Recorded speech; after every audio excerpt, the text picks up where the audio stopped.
So I decided to choose You Are Special and The Biggest Bear to read today. So, 2 bedtime stories if your kid can't fall asleep. Sorry, I cut the video because it showed my real name and my teacher's name. Anyway.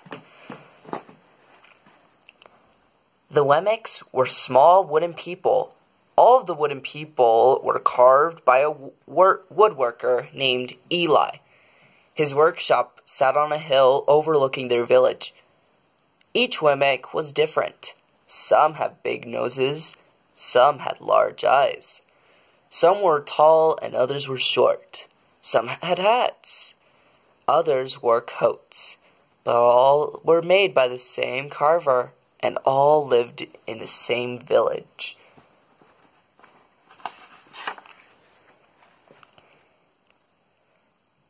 The talented ones got stars, too. Some could lift big sticks high above their heads or jump over tall boxes. Still, others knew big words or could sing pretty songs. Everyone gave them stars.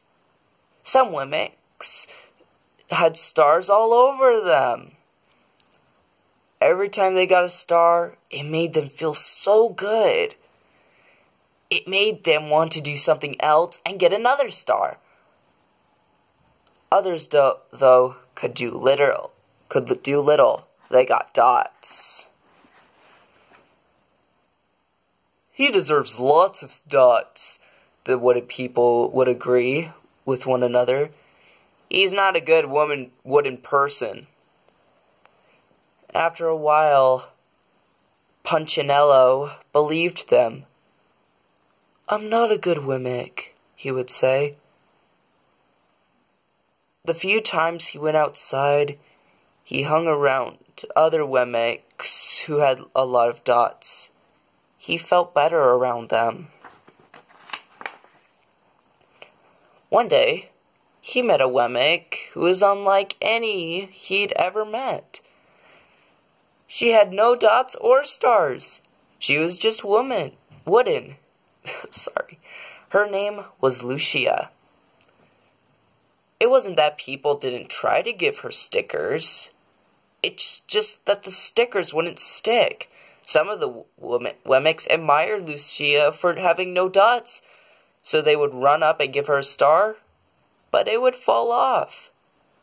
Others would look down on her for having no stars, so they would give her a dot, but it wouldn't stay either.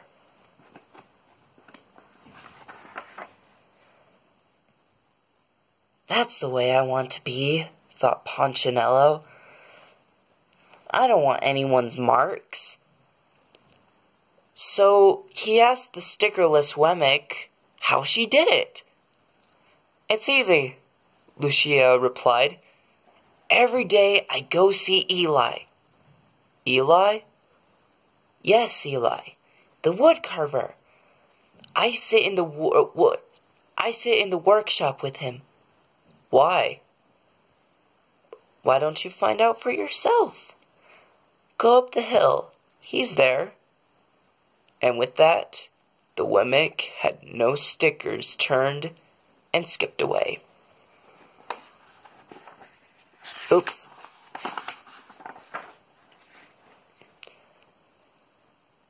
"But will he want to see me?" Punchinello cried out. Lucia didn't hear, so Punchinello went home. He sat near a window and watched the wooden people as they scurried around, giving each other stars and dots. "It's not right," he muttered to himself, and he decided to go see Eli.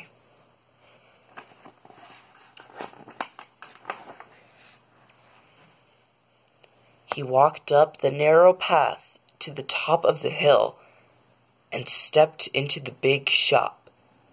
His wooden eyes widened at the size of everything. The stool was as tall as he was. He had to stretch on his tiptoes to see the top of the workbench. A hammer was as long as his arm. Punchinello swallowed hard. I'm not staying here. And he turned to leave. Then he heard his name. Punchinello? The voice was deep and strong. Punchinello stopped. Punchinello! How good to see you. Come and let me have a look at you. Punchinello turned slowly and looked at the large craftsman. You know my name? The little Wemmick asked. Of course I do. I made you.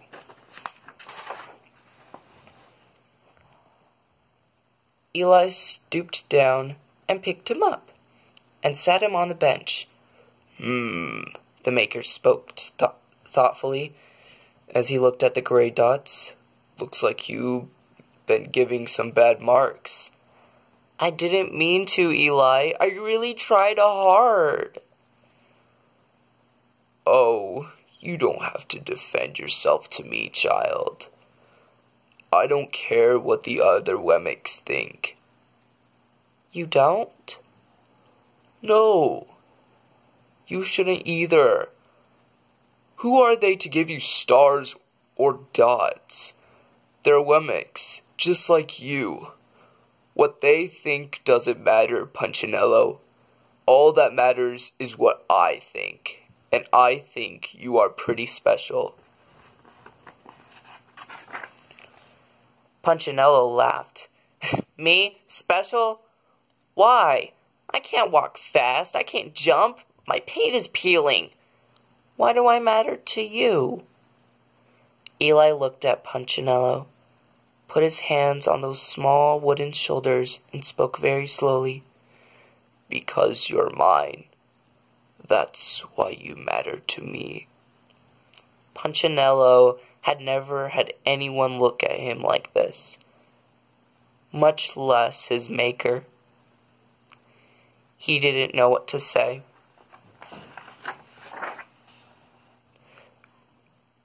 Every day, I've been hoping you'd come, Eli explained.